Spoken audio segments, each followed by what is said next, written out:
Bah wesh les amis. Bon bah d'abord excellente année puisque là il y a 2016 qui commence, donc on vous souhaite que du bon. Et pour pas mal de gens, l'IFOP, CSA, BVA, 2016 c'est une année qui sent très bon puisque c'est une année préélectorale, et qui dit année préélectorale dit multiplication de sondages. Là on en a déjà un avant-goût avec les primaires, qui est le mieux placé à droite, qui pour battre François Hollande, tout ça. Mais on en aura aussi pour quelle est la thématique essentielle auquel s'attachent les Français, qu'est-ce que veulent les Français pour 2017. Donc on va voir fleurir les sondages. Et on va les voir fleurir parce que notre vie là est quand même assez chaotique. Personne sait trop ce que les Français ont dans la tête, et donc la politique paraît complexe. Et les sondages, comme ils ont l'air d'être une mesure neutre et objective de ce que pense la majorité, ils fonctionnent pas mal comme une boussole. Tu peux te repérer avec les sondages. T'es homme politique, tu comprends pas trop, mais grâce aux sondages, tu peux t'y repérer. Et nous, à Osons Causer, comme on a un peu pris la bonne résolution de critiquer et d'être exigeant dans le débat public, et qu'il y aura énormément de sondages, on va se demander si rigoureusement et scientifiquement, les sondages peuvent apparaître comme une mesure neutre et objective de ce que pense la majorité. Un bon sondage, ça doit d'abord être représentatif. Alors qu'est-ce que c'est représentatif ? Bah c'est tout con, c'est impliqué par la flemme du sondeur. Le sondeur ne va pas appeler 70 millions de Français. Il est flemmard, il appelle qu'un échantillon. Cet échantillon, la plupart du temps, c'est 1000 personnes, des fois 2000 ou 4000, mais la plupart du temps, c'est 1000. Et comment il est construit ? Il est construit avec les mêmes proportions que les proportions d'hommes et de femmes, de jeunes et de vieux, et de toutes les catégories socio-professionnelles qu'on a dans les enquêtes de l'INSEE. Il faut qu'il y ait les mêmes proportions dans l'échantillon de 1000 personnes. Et cette méthode, ça s'appelle la méthode des quotas. Alors la méthode des quotas, c'est ce qui permet aux mecs d'être trop sereins, de dire mon sondage est représentatif et j'ai tant et tant de marge d'erreur. Le problème, c'est que la méthode des quotas, elle est vraiment galère à mettre en œuvre parce qu'il leur faut 1000 personnes bien calées, et ne serait-ce que pour avoir 1000 personnes qui répondent à l'enquête, ils sont même pas encore calés, il faut déjà qu'ils appellent 20 000 numéros. Donc c'est très compliqué d'avoir les gens qui répondent comme il faut pour la méthode des quotas.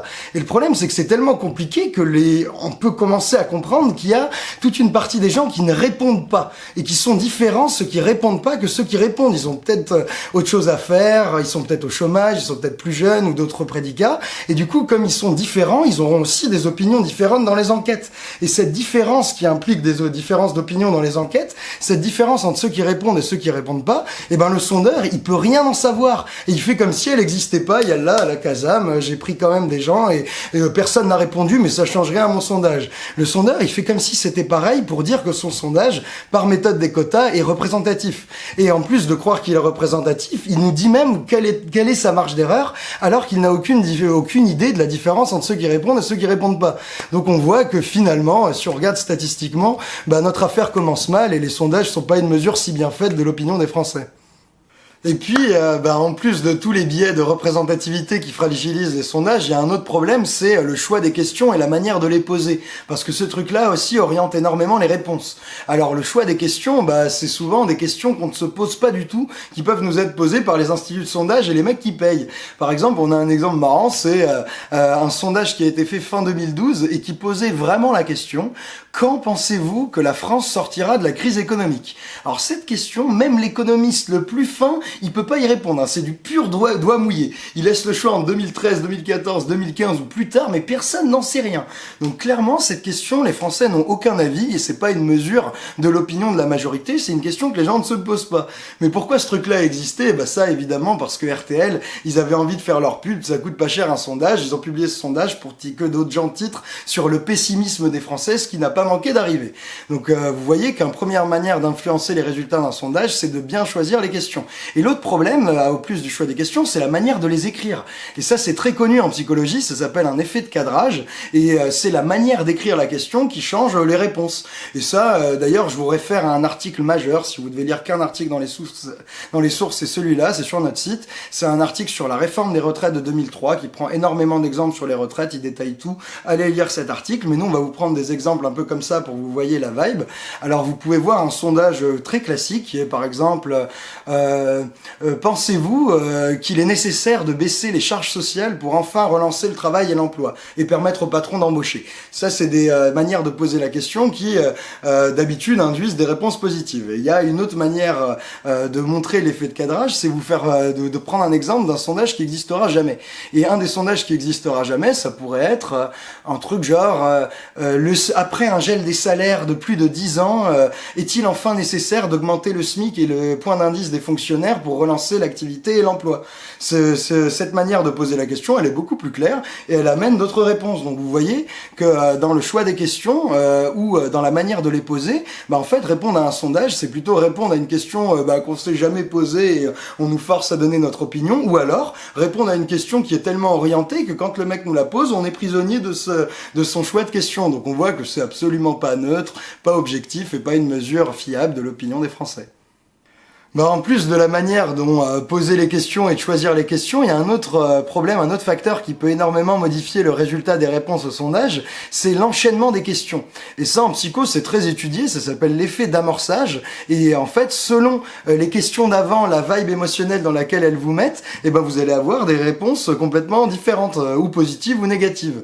Et il y a Science et Avenir qui s'est amusé à faire une petite expérience sur leur site pour prouver cette hypothèse d'effet d'amorçage. Et oui, ils ont trouvé des énormes différences de réponses qui variaient de 15 ou 20 points, donc colossalement, selon si la question T était amenée positivement ou négativement.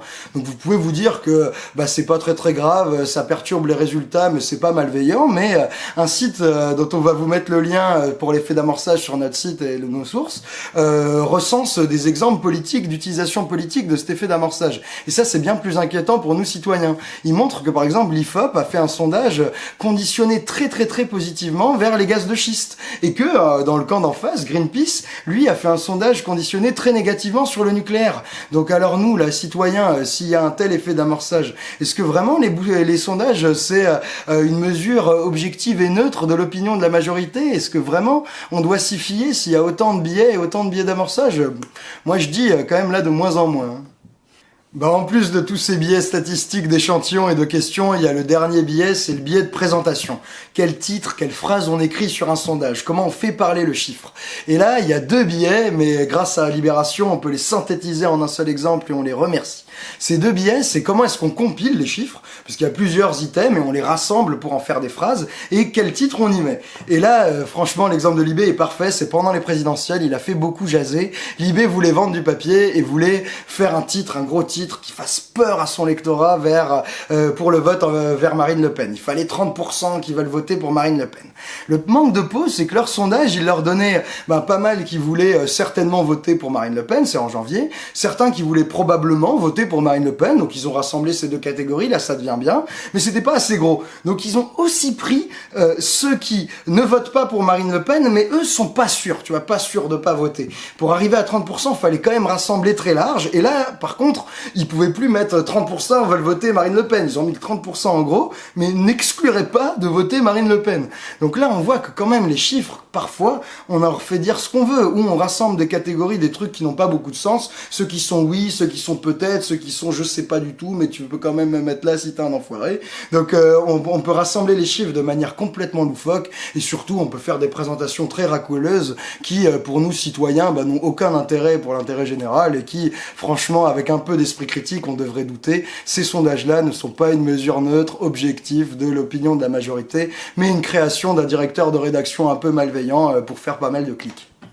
Bon, entre les biais qui sont là dans n'importe quel sondage, et là moi je pense au biais de représentativité, et au passage si quelqu'un vous dit qu'il suffit de publier les marges d'erreur pour que ce soit clean, là vous avez tous les arguments statistiques pour être sûr que sa marge d'erreur il la connaît pas, et que sa représentativité elle est fumeuse.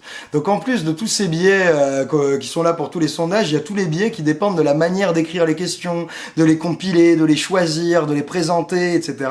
Et donc là normalement vous avez toutes les armes et tous les arguments pour être certain que quand vous voyez passer un sondage, il faut le prendre avec des énormes pincettes, douter et examiner, attends, qui me fait ça, pourquoi il demande ça, est-ce que les gens ont une opinion? Donc là, normalement, ça c'est bon. Et c'est urgent de l'avoir en tête parce que si les sondages sont pas une mesure objective et neutre de l'opinion de la majorité des Français, cette opinion, ils peuvent contribuer à la construire et à la manipuler. Et ça, c'est très dommageable, d'autant plus dans un moment de confusion idéologique. Donc on vous invite à partager le plus possible autour de vous ces outils et ces armes d'autodéfense intellectuelle, parce que la petite musique des sondages qui, comme ça, influencent, nous font croire que c'est objectif et sont un support de discussion dans nos vies, c'est cool, mais on aimerait bien que ça s'arrête.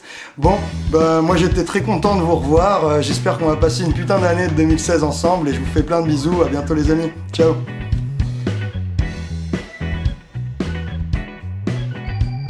Wesh les amis. Alors on a souvent l'impression que la politique, ça concerne pas du tout l'intérêt des citoyens et c'est plutôt de la petite cuisine politique interne et des intérêts de partis qui sont mis en forme avec de la communication.